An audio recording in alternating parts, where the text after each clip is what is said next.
এই প্রোগ্রামে কোনো জব এক্সপিরিয়েন্স লাগবে না, জিরো জব এক্সপিরিয়েন্স নিয়ে অ্যাপ্লাই করা যাবে। সিডি নক দিয়ে অ্যাপ্লাই করা যাবে, যেটা অন্যান্য পিআর প্রোগ্রামে কিন্তু হয় না। আর এখানে অনেক বড় একটা চ্যালেঞ্জ নেই, সেটা হচ্ছে জব খোঁজার। কারণ জব খোঁজার ক্ষেত্রে কোথায় জব খুঁজবো এটা একটা চ্যালেঞ্জ, যেটা এই জায়গায় নাই, কারণ এই জায়গাটা আসলে জানা।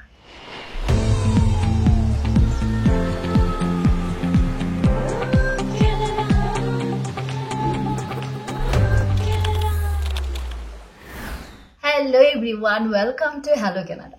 আজকে আপনাদের জন্য অনেকগুলো সুখবর নিয়ে আসছি। আমি আজকে এমন একটা প্রোগ্রাম নিয়ে কথা বলবো যারা বিশেষ করে পিআর এর জন্য অ্যাপ্লাই করছেন, সেটা এই দেশে যারা আছেন অলরেডি তাদের জন্য সুখবর, আবার যারা দেশের বাইরে থেকে পিআর এর অ্যাপ্লাই ট্রাই করছেন কানাডায় তাদের জন্য একটা বিরাট সুখবর।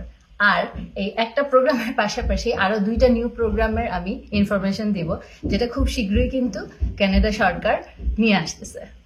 যারা অলরেডি পিআর এর জন্য ট্রাই করছেন তারা তো জানেন যে এখন পিআর এর জন্য স্কোরটা অনেক হাই হয়ে গেছে। পিএনপি প্রোগ্রামেও কিন্তু এখন বেশ ভালো স্কোর তুলতে হয়, বিশেষ করে আইএস স্কোরটা এত রিচ হয়ে গেছে, এত বেশি আইএস স্কোর লাগছে।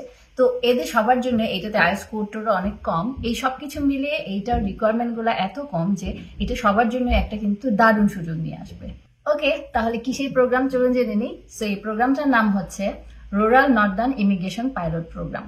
তো এই প্রোগ্রামটা যখনই কোনো প্রোগ্রামে দেখবেন যে পাইলট লেখা থাকে, তার মানে হচ্ছে এটা একটা লিমিটেড টাইমের জন্য এই প্রোগ্রামটা অফার করা হয়। তো এই প্রোগ্রামটা এখন লিমিটেড টাইমের জন্য আর না, কারণ প্রোগ্রামটা এত সাকসেসফুল হয়েছে। তো এখন গভর্নমেন্ট এটাকে পার্মানেন্ট করে দিয়েছে, তাই ওইখান থেকে পাইলটটা উঠে গেছে। সো এখন হচ্ছে এটা রুরাল ইমিগ্রেশন প্রোগ্রাম। সো এই প্রোগ্রামটা এখন পার্মানেন্ট হয়ে গেছে। এটাতে আইএলটিএস স্কোর খুবই কম লাগে। এটাতে ফাইন্যান্সিয়াল যে ইয়েটা দেখাতে হয় সেটাও অনেক কম। সো ওভারঅল সবকিছু মিলিয়ে এটা কিন্তু একদম সহজ একটা প্রোগ্রাম। আচ্ছা, এখন এই প্রোগ্রামটা নিয়ে আরো ডিটেলে যাওয়ার আগে আমি আপনাদেরকে আরো বলেছি যে দুইটা সুখবর দিব। খুব রিসেন্টলি এই বছরে গভর্নমেন্ট আরো দুইটা পাইলট প্রোগ্রাম নিয়ে আসতেছে। তার মধ্যে একটা হচ্ছে রুরাল কমিউনিটি ইমিগ্রেশন পাইলট, যেটা ফল 2024 থেকে স্টার্ট হবে। আর আরেকটা হচ্ছে ফ্রাঙ্কোফোন কমিউনিটি ইমিগ্রেশন পাইলট, এটাও স্টার্ট হবে ফল 2024 থেকে। ফ্রাঙ্কোফোন যেটা, সেটা হচ্ছে যারা ফ্রেঞ্চ জানে। সো ফ্রেঞ্চ জানার মধ্যে কিন্তু এমনিতেই যারা ফ্রেঞ্চ জানে তাদের উপর একটা এমফাসিস আছে। কেউ যদি এই প্রোগ্রামটাতে অ্যাপ্লাই করতে চান, আপনারা এমনিতেও জানেন পিআর প্রোগ্রামে যারা অ্যাপ্লাই করছেন যে ফ্রেঞ্চের একটা লেভেল পার হওয়া থাকলে সেখান থেকে পয়েন্টস পাওয়া যায়, প্লাস প্রতি বছরই পিএনপিতে কিছু ফ্রেঞ্চকে প্রায়োরিটি দেওয়া হয়। তো এখানেও ফ্রেঞ্চ ল্যাঙ্গুয়েজটা যদি আপনি শিখে রাখতে পারেন, যেহেতু এটা ফলে আসতেছে এবং পাইলট প্রোগ্রাম নিশ্চয়ই একটা সার্টেন টাইম পর্যন্ত চলবে, এখন থেকে যদি প্রিপারেশন নিয়ে কেউ নেন, কেউ যদি চান যে ওকে ফ্রেঞ্চ ল্যাঙ্গুয়েজ দিয়ে আমি অ্যাপ্লাই করবো এই পাইলট প্রোগ্রামে, তাহলে কিন্তু এখন থেকে আপনি প্রিপারেশন নিতে পারেন। কারণ 1 বছর পরে পরীক্ষা দিয়ে আপনি ওই লেভেলটা যদি নিয়ে নিতে পারেন, এই পাইলট প্রোগ্রাম দিয়েও কিন্তু এখানে আসার একটা সুযোগ রয়েছে। ওকে, সো এখন তাহলে আমি ডিটেইলে ওই প্রোগ্রামটাতে যাই, যেটা নিয়ে আজকের আসলে মূল আলোচনা। রুরাল ইমিগ্রেশন প্রোগ্রাম, যেটাকে পার্মানেন্ট করে দেওয়া হয়েছে। তো রুরাল ইমিগ্রেশন মানে হচ্ছে এটা আসলে বেসড অন হচ্ছে রুরাল কমিউনিটি। তো আমরা আমাদের এখানে বলি না যে গ্রাম, তো এখানে ওই গ্রামটাকে ওরা বলে যে রুরাল কমিউনিটি। আর কমিউনিটিগুলো হয় কি, এগুলা জিটিএ, দ্যাট মিনস গ্রেটার টরন্টোর যে সেটার একটু বাইরে। তো যেহেতু অন্টারিওতে কিন্তু এই এরিয়াগুলো আছে কয়েকটা, যেটা ওই রুরাল কমিউনিটি প্রোগ্রামের আন্ডারে। তো এই এরিয়াগুলো হচ্ছে একটু বাইরে, গ্রামের এরিয়া, এটাকে ওরা রুরাল কমিউনিটি বলে। তো এই কমিউনিটিগুলোতে কিন্তু লেবার শর্টেজ বড় বড় শহরের চাইতে বেশি। কেন বেশি? কারণ এগুলো একটু ঠান্ডা এলাকার দিকে, এবং যারা অলরেডি কানাডায় আছে পিআর নিয়ে বা পার্মানেন্ট যারা বা সিটিজেন যারা, তারা ওইসব এরিয়া সাধারণত যেতে চায় না যদি তারা জব পেয়ে যায় মেন জিটি এরিয়াগুলোতে। সো এই কারণে জিটি এরিয়াগুলোতে কিন্তু এখন জব শর্টেজ এবং লিভিং এক্সপেন্সিস ভেরি হাই। তো এইসব কারণে গভর্নমেন্টও চাচ্ছে যে মানুষজনকে একটু ডিসেন্ট্রালাইজ করতে, দ্যাট মিনস শহর থেকে একটু গ্রামের দিকে, একটু বাইরের দিকে নিয়ে যেতে। তো আপনারা যারা ধরেন বাইরে থেকে অ্যাপ্লাই করছেন তাদের জন্য একটা বিরাট সুযোগ, আপনারা এই প্রোগ্রামটা টার্গেট করতে পারেন। আবার যারা ভিতরে অলরেডি এখন আছে কানাডায় টেম্পোরারি রেসিডেন্স হিসাবে, তারাও কিন্তু এই প্রোগ্রামের চান্সটা নিতে পারে। বিশেষ করে যে স্টুডেন্টরা পড়াশোনা করছে এখানে ডিফারেন্ট ইউনিভার্সিটি কলেজ থেকে, তারাও কিন্তু এই প্রোগ্রামের চান্স নিতে পারে, নিয়ে খুব সহজে পিআর পেয়ে যেতে পারে কানাডায়। আর শুধু যে টরন্টোতেই ভিড় করছে মানুষ তা কিন্তু না, এখানকার আরো যে বড় বড় সিটিগুলো আছে যেমন ভ্যানকুভারে বা ধরেন মন্ট্রিয়ালে, এইসব এরিয়াতেও কিন্তু প্রচুর এখন মানুষ, এবং সেটার কারণে লিভিং কস্ট সবকিছু বেড়ে গেছে আর জবের অপরচুনিটিও কমে গেছে। তো এই জন্য এই প্রোগ্রামটা আসলে এখন পার্মানেন্ট করে দেওয়া হয়েছে, কারণ এই প্রোগ্রামটাতে গভর্নমেন্টও দেখেছে যে প্রোগ্রামটার একটা ভালো ইম্প্যাক্ট আছে, প্লাস ওই যে কমিউনিটিগুলোতে এই জবগুলো অফার করছে তারাও দেখছে যে এটার একটা পজিটিভ ইম্প্যাক্ট আছে কমিউনিটিতে, কারণ মানুষজন আসছে এই প্রোগ্রামের মাধ্যমে। এই জন্য প্রোগ্রামটা সব দিকেই পজিটিভ একটা ইম্প্যাক্ট ফেলছে বলে এই গভর্নমেন্ট এই প্রোগ্রামটাকে পাইলট থেকে এখন পার্মানেন্ট করে দিয়েছে, আর সেইটা আপনাদের জন্য একটা বিরাট সুযোগ। আচ্ছা, তো এই প্রোগ্রামটাতে এখন অলরেডি 11টা কমিউনিটি কিন্তু ঘোষণা করে দেওয়া হয়েছে যারা এটার আন্ডারে। আমি স্ক্রিনেও দিয়ে দিচ্ছি, তারপরে একটু বলছি। তার মধ্যে 5টাই রয়েছে কিন্তু অন্টারিওতে। অন্টারিওতে রয়েছে নর্থ বে, সানবেরি, ট্যামিস, সুনসেট মারি, তারপর থান্ডার বে। তো এই কয়েকটা হচ্ছে অন্টারিও প্রভিন্সের মধ্যে। তারপরে ম্যানিটোবায় আছে 2টা, একটা হচ্ছে ব্র্যান্ডন আর একটা হচ্ছে এলটনাল গ্রিনল্যান্ড। তারপর আবার সাসকাচুয়ানে আছে একটা, সেটা হচ্ছে মুসজো। আলবার্টাতে আছে একটা, সেটা হচ্ছে ক্লেয়ারশন। অ্যান্ড ব্রিটিশ কলম্বিয়া আছে ভার্নন, ওয়েস্টকোটনি, এই 2টা। সো এই প্রোগ্রামগুলা এইসব রুরাল কমিউনিটির মধ্যে আমি স্ক্রিনে দিয়ে দিচ্ছি, ওখানে লিঙ্কগুলো আছে, ওখানে লিঙ্কগুলো ক্লিক করে আপনারা কিন্তু ডিটেল দেখে নিতে পারেন। তো এই প্রোগ্রামের রিকোয়ারমেন্টগুলো কিন্তু আগেই বলেছি যে বেশ লিনিয়েন্ট। এখন জেনে নিই যে কি কি রিকোয়ারমেন্ট লাগবে। এটাতে লাগবে আপনার ওয়ার্ক এক্সপিরিয়েন্স, ল্যাঙ্গুয়েজ, এডুকেশন, তারপর আপনার ফাইন্যান্স। তো এই কয়েকটা রিকোয়ারমেন্ট এই প্রোগ্রামের মধ্যে আছে। এখন আমি একটা একটা করে ডিটেলে বলছি যে কোনটাতে কতটুকু রিকোয়ারমেন্ট দরকার। প্রথমে আসি ওয়ার্ক এক্সপিরিয়েন্স নিয়ে কি কি দরকার। এখানে লাগবে হচ্ছে টোটাল 1560 ঘন্টা, একটা বছরের এক্সপিরিয়েন্স। এবং এই জব এক্সপিরিয়েন্সটা আপনার একটা অর্গানাইজেশনে হতে পারে, মাল্টিপল অর্গানাইজেশনে হতে পারে, ফুল টাইম জব হতে পারে, পার্ট টাইম জব হতে পারে, কানাডার ভিতরে হতে পারে বা পৃথিবীর যে কোনো জায়গায় হতে পারে। সো ছোটা কথা যে আপনার টোটাল সবকিছু মিলিয়ে 1 বছরে 1560 ঘন্টা আপনার ওয়ার্ক এক্সপিরিয়েন্স হতে হবে। এখন কেউ যদি 10 মাসে 1560 ঘন্টা করে ফেলেন তাহলে কি অ্যাপ্লাই করতে পারবেন না, সেটা 1 বছর অবশ্যই হতে হবে। তো এই আপনি টোটাল 1 বছরে 1560 ঘন্টা যখন হবে তারপরেই এই ওয়ার্ক এক্সপিরিয়েন্সটা আপনার অ্যাপ্রুভ হবে এই পিআর এর প্রোগ্রামে অ্যাপ্লাই করার জন্য। এই ওয়ার্ক এক্সপিরিয়েন্সে আরেকটা জিনিস একটু উল্লেখ করে দেওয়া দরকার যে এখানে আপনার কিন্তু কোনো ভলান্টিয়ার জব যদি কোথাও করেন সেটা কিন্তু কাউন্টেড হবে না, বা আপনি যদি সেলফ এমপ্লয়েড হিসাবে কোথাও কাজ করেন সেটাও কিন্তু এই ওয়ার্ক এক্সপিরিয়েন্সে কাউন্ট হবে না। আচ্ছা, এখন বলি, শুরুতেই বলেছিলাম না যে এটাতে কোনো জব এক্সপিরিয়েন্স লাগবে না, সেটা কাদের জন্য? কোনো ইন্টারন্যাশনাল স্টুডেন্ট যদি এই কমিউনিটি কোনো কলেজ বা ইউনিভার্সিটিতে পড়াশোনা করে তাহলে কিন্তু সে সরাসরি পিআর এর জন্য অ্যাপ্লাই করতে পারবে, তার কোনো ধরনের জব এক্সপিরিয়েন্স লাগবে না। সো এইটা আমি বলবো যে বাংলাদেশের স্টুডেন্টদের জন্য এটা একটা বিরাট সুযোগ। স্টুডেন্টরা আপনার যারা স্টুডেন্ট ভিসায় এসে পরবর্তীতে পিআর এ অ্যাপ্লাই নিয়ে অনেক স্ট্রাগল করেন তাদের জন্য এটা একটা অনেক বড় সম্ভাবনার ব্যাপার হতে পারে।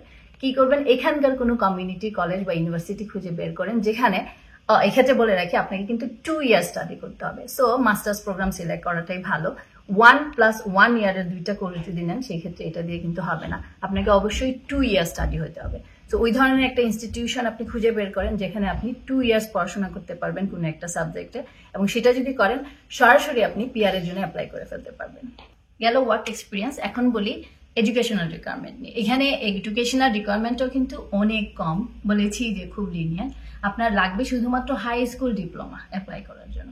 সো হাই স্কুল ডিপ্লোমা তো আসলে আপনি এই দেশে যদি পড়াশোনা করেন সেটা হাই স্কুল পাস করার পরে যেটা হাই স্কুল ডিপ্লোমা সেটা হলেই চলে, অথবা আপনি যদি বাইরে থেকে করেন তাহলে যেটা করবেন আপনি ইসিএ করিয়ে দেন, এবং সে আপনি ইসিএ ইকুইভ্যালেন্টটা যদি more than high school diploma হয়ে যায় বাস আপনি অ্যাপ্লাই করে ফেলতে পারছেন। সো এডুকেশনাল রিকোয়ারমেন্টটা কিন্তু এই ক্ষেত্রে অনেক কম অন্যান্য পিআর প্রোগ্রামের চাইতে। এখন আসি ল্যাঙ্গুয়েজ রিকোয়ারমেন্ট নিয়ে। ল্যাঙ্গুয়েজ রিকোয়ারমেন্টটা এখানে অন্যান্য পিআর প্রোগ্রামের চাইতে অনেক কম। আর এখানে এনওসি অনুযায়ী ল্যাঙ্গুয়েজ রিকোয়ারমেন্ট, এটা একটা ভালো দিক। সো যে এনওসি দিয়ে অ্যাপ্লাই করবেন তার সেই এনওসি অনুযায়ী আলাদা আলাদা ল্যাঙ্গুয়েজ রিকোয়ারমেন্ট আছে। আমি একটু আপনাদেরকে স্ক্রিনেও দেখিয়ে দিব, এখানে আমি একটু বলেও দিচ্ছি যে এই নক অনুযায়ী আপনার যদি সেটা 0 অথবা 1 এনওসির মধ্যে পড়ে তাহলে আপনার, যদি ইংলিশ দিয়ে অ্যাপ্লাই করেন ল্যাঙ্গুয়েজ তাহলে CLB 6, আর যদি ফ্রেঞ্চ দেখান তাহলে NCLC 6। তো এরকম করে আপনি যদি 2-3 টিআর এর জন্য অ্যাপ্লাই করেন সেক্ষেত্রে CLB এবং NCLC হচ্ছে 5 মাত্র। আর যদি টিআর 4 অথবা 5 দিয়ে অ্যাপ্লাই করেন, that is NOC C or D, সেটা দিয়ে অ্যাপ্লাই করলে আপনার CLB and NCLC যেটা দিয়ে করেন স্কোর মাত্র 4। এখন বুঝুন এইখানে এত কম, মানে 6 থেকে শুরু এবং জাস্ট 4 হচ্ছে সবচেয়ে যেটা লয়েস্ট C এবং D এর জন্য। আর এইটার একটা বিশাল সুযোগ, সি এন্ড ডি দিয়ে সাধারণত অন্যান্য পিআর প্রোগ্রামে বা পিএনপি প্রোগ্রামে অ্যাপ্লাই করা যায় না, কিন্তু এখানে আপনি কিন্তু CDNOC দিয়েও পিআর এর জন্য অ্যাপ্লাই করতে পারবেন। সো আমি বলবো এইটা আসলে যারা একটু ওই ধরনের সিডি লেভেলের জব এক্সপিরিয়েন্স আছে, অনেক আছে আমাদের বাংলাদেশে, তারা এই প্রোগ্রামটাতে খুব সহজে কিন্তু পিআর এর জন্য অ্যাপ্লাই করে নিতে পারবেন, কারণ আপনার আইএলটিএস এর স্কোর অনেক কম। এখন আসি প্রুফ অফ ফান্ড বা ফাইন্যান্সিয়াল রিকোয়ারমেন্ট নিয়ে। তো আপনারা তো জানেন যারা অলরেডি ট্রাই করছেন পিআর প্রোগ্রামে কি পরিমাণে ফাইন্যান্সিয়ালি এটা দেখাতে হয়। এখন এই প্রোগ্রামে এই ফাইন্যান্সিয়াল রিকোয়ারমেন্টটা অনেক কম। সো ফ্যামিলি, এই ফাইন্যান্সিয়াল রিকোয়ারমেন্টটা সবসময় ফ্যামিলি নাম্বার দিয়ে হয়, যে কতজন নাম্বার অফ ফ্যামিলি মেম্বার আছে, এবং সেই ফ্যামিলি মেম্বার অনুযায়ী আপনি এক বছরে আপনার একটা ফাইন্যান্সিয়াল রিকোয়ারমেন্ট দেওয়া হয়, যেটা আপনি সাথে করে নিয়ে আসবেন। দ্যাট মিনস আপনার সলভেন্সি, এখানে এসে আপনার লিভিং কস্ট বা অন্যান্য কস্ট যেগুলো আছে সেগুলো আপনি কাভার করতে পারবেন। তো এই প্রোগ্রামটাতে ফাইন্যান্সিয়াল রিকোয়ারমেন্টটা অনেক অনেক কম। যদি আপনার ফ্যামিলিতে, আমি বলে দিচ্ছি যে কার জন্য কত লাগবে, যদি আপনার ফ্যামিলিতে একজন মেম্বার থাকে তাহলে তারা চেয়েছে 2367 cat. That means which is equivalent to Bangladeshi টাকায় 2 লাখ টাকা মাত্র। চিন্তা করুন, এটা তো কোনো অ্যামাউন্টই না। সেই মেম্বার যদি আপনার 2জন ফ্যামিলি মেম্বার হয় আরো 50,000 টাকা বাড়ে। দ্যাট মিনস ক্যানাডিয়ান ইয়াতে হচ্ছে 2947, যেটা হচ্ছে 2.5 লাখ। এইভাবে করে করে 3জন ফ্যামিলি মেম্বার হলে আরো 50,000 বাড়ে, 3 লাখ। 4জন হলে 4 লাখ। এটার আমি স্ক্রিনশট দিয়ে দিচ্ছি, যেটার মধ্যে থেকে আপনি জেনে যাবেন যে কার জন্য কত। তো এখন দেখুন এইটার রিকোয়ারমেন্টটা কত কম, যেটা অন্যান্য পিআর প্রোগ্রামে প্রায় 9 লাখ 10 লাখের মতো। সো এই জন্য বললাম যে এটার প্রত্যেকটা রিকোয়ারমেন্ট এত লিনিয়ার, এত কম, যে কারোর জন্য এটা অ্যাচিভ করা পসিবল। এখন আমি বলবো এই প্রোগ্রামের মূল চ্যালেঞ্জিং পার্টটা, এই একটা মাত্র চ্যালেঞ্জ আছে এই প্রোগ্রামে, যে আপনার কমিউনিটি থেকে একটা রিকমেন্ডেশন লেটার লাগবে। আর এই কমিউনিটি থেকে রিকমেন্ডেশন লেটারটা পেতে হলে এখানকার এমপ্লয়ারের থেকে আপনার একটা জব অফার লাগবে, যেটা একমাত্র চ্যালেঞ্জ এই প্রোগ্রামটার। তবে এখানে আগেই বলেছি এখানে কিন্তু লেবার শর্টেজ আছে, প্লাস যারা কানাডা অলরেডি থাকে তারা কিন্তু এতটা আসতে চায় না, যেহেতু রুরাল এরিয়া। সো এইটা কিন্তু আপনার জন্য একটা সুযোগ হতে পারে। আর আরেকটা জিনিস হচ্ছে এখানে কিন্তু আপনার জানা যে কোথায় জব খুঁজতে হবে। সো আমি যে এই যে কমিউনিটি সাইটগুলো দিলাম, সেখানে লিঙ্ক করে করে লিঙ্কে গিয়ে গিয়ে আপনি কিন্তু প্রত্যেকটা কমিউনিটি জব দেখতে পারেন। এবং আমি দেখেছি যে এখানে কিন্তু অনেক ধরনের জব আছে, বুক কিপিং, স্টোর কিপার, তারপরে ধরেন নার্সিং, তারপরে আরো অনেক ধরনের like chef, Coke, multiple jobs আছে।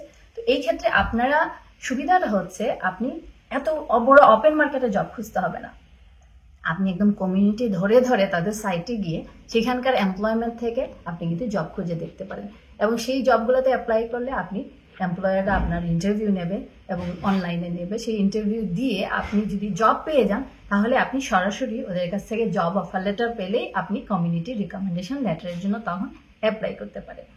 এখন ধরুন যে আপনার জব হয়ে গেল, এখন পিআর প্রসেসটা তো একটু টাইম লাগে। হ্যাঁ, তো এই এমপ্লয়ার আপনাকে দরকার যে আপনি তাড়াতাড়ি আসবেন, কারণ তার এই জবটা তার তাড়াতাড়ি শুরু করে দেওয়ার দরকার। সেই ক্ষেত্রে আপনি কিন্তু এটা একটা বিরাট সুযোগ যে আপনি ওয়ার্ক পারমিট নিতে পারবেন। ওপেন ওয়ার্ক পারমিটের জন্য অ্যাপ্লাই করবেন, আপনাকে ওপেন ওয়ার্ক পারমিট দিবে, সেটা নিয়ে আপনি চলে আসলেন, জব করতে থাকলেন। ইন দ্য মিন টাইম আপনার পিআর প্রসেস চলতে থাকলো এবং পিআর হয়ে গেল। তো এইটা একটা ভালো কেন, এই যে দেখেন ফাইন্যান্সিয়াল রিকোয়ারমেন্ট এত কম কেন, বিকজ আপনি কিন্তু একটা জব নিয়ে আসতেছেন। সো এখানে এসেও কিন্তু আপনার চ্যালেঞ্জটা অনেক কমে যাচ্ছে। আবার এখানে যারা ইন্টারন্যাশনাল স্টুডেন্ট পড়ছে, আমি বলবো তাদের জন্য এটা একটা বিশাল সুযোগ পিআর হওয়ার। এই বড় বড় মেট্রোপলিটন সিটিগুলোতে থেকে একটার পর একটা কোর্স নিয়ে সময়টাকে এই যে তারা বাড়ায়, টাকা খরচ করে, এটা না করে একটা কোর্স শেষ করে তারা কিন্তু ওইখানে জবে ট্রাই করতে পারে। এবং এটা একটা ভালো সুযোগ যে ওইখানে যেহেতু কানাডার ভিতরে আছে, ইন্টারভিউ দিয়ে জব নিয়ে সেখানে চলে যাওয়া, এবং ইজিলি তারা এই জব অফারটা পেয়ে গেলেই কিন্তু পিআর এর জন্য কমিউনিটি থেকে একটা রিকমেন্ডেশন লেটার নিয়েই অ্যাপ্লাই করে দিতে পারবে। এখন বলি যে জব অফারটা কেমন হতে হবে। কোনো সিজনাল জব হলে হবে না, পার্মানেন্ট জব হতে হবে, এবং সেটা ফুল টাইম জব হতে হবে। এই একমাত্র কিন্তু চ্যালেঞ্জ এই প্রোগ্রামটা। সো যদি আপনি ইন্টারভিউ দিয়ে এমপ্লয়ারকে হ্যাপি করতে পারেন, আপনি যদি কোয়ালিফাইড হন, তাহলে কিন্তু ইজিলি আপনি একটা জব ম্যানেজ করে এবং তার পরবর্তীতে এই কমিউনিটি লেটার নিয়ে এখানে ইজিলি পিআর এর অ্যাপ্লাই করে চলে আসতে পারেন। তো এই প্রোগ্রামে পিআর রেটটা দেখা গেছে ভেরি হাই, এবং কমিউনিটির উপর যেহেতু এটার একটা খুব পজিটিভ ইম্প্যাক্ট পড়ছে, তাই কমিউনিটিও খুব হেল্প করছে। এবং এই রিকমেন্ডেশন লেটার সহ দেওয়ার কারণে visa rejection rate is very low. এইসব কারণে সব মিলিয়ে গভর্নমেন্ট এই প্রোগ্রামটাকে একটা পজিটিভ কারণে একে পাইলট থেকে কিন্তু পার্মানেন্ট করে দিয়েছে। আর আমি বলবো যে স্টেপ বাই স্টেপ প্রসেসগুলো যদি আপনারা ফলো করেন, অবশ্যই আপনারাও কিন্তু ইজিলি এখানে জব পেতে পারেন। কেউ এটা ভাববেন না যে না এই জব পাওয়া সম্ভব না, সম্ভব, কারণ অনেকে এই জব নিয়ে আসতেছে। বিশেষ করে যারা এখানে স্টুডেন্ট আছে, আমি তাদেরকে বলবো প্লিজ এই প্রোগ্রামটাকে সিরিয়াসলি নেন, কারণ এইটা দিয়ে খুব ইজিলি আপনি পিআর পেয়ে যেতে পারেন, আপনার স্ট্রাগলটা অনেক কমে যাবে। আর সবাই যারা বাইরেও আছেন step by step process follow করেন, যেহেতু পার্মানেন্ট করে দিয়েছে প্রোগ্রামটা চলতেই থাকবে, তো আপনারা কিন্তু প্রিপারেশন নিয়ে উইদিন 1-2 ইয়ারের মধ্যে এই প্রোগ্রামে অ্যাপ্লাই করতে পারছেন। আরেকটা মজার বিষয় হচ্ছে এই প্রোগ্রামটা সম্পর্কে কিন্তু খুব কম মানুষ জানে, তাই এখানে কম্পিটিশনটাও কিন্তু লো। এই সুযোগটা আপনারা নিতে পারেন। আর যেহেতু বলেছি যে ফলে আরো 2টা নতুন প্রোগ্রাম আসতেছে, এইগুলো আসার পরেও কিন্তু যা যা ইনফরমেশন দেওয়া হয় আমি আপনাদের সাথে সেটা শেয়ার করব। তো এই ইনফরমেশনগুলো যদি আপডেট পেতে চান তাহলে আমার চ্যানেলটা সাবস্ক্রাইব করে বেল বাটনটা ক্লিক করে রাখুন, যখন যেটা নতুন ইনফরমেশন আসবে আমি আপনাদেরকে জানাবো। সবাই খুব ভালো থাকবেন, টেক কেয়ার, বাই বাই।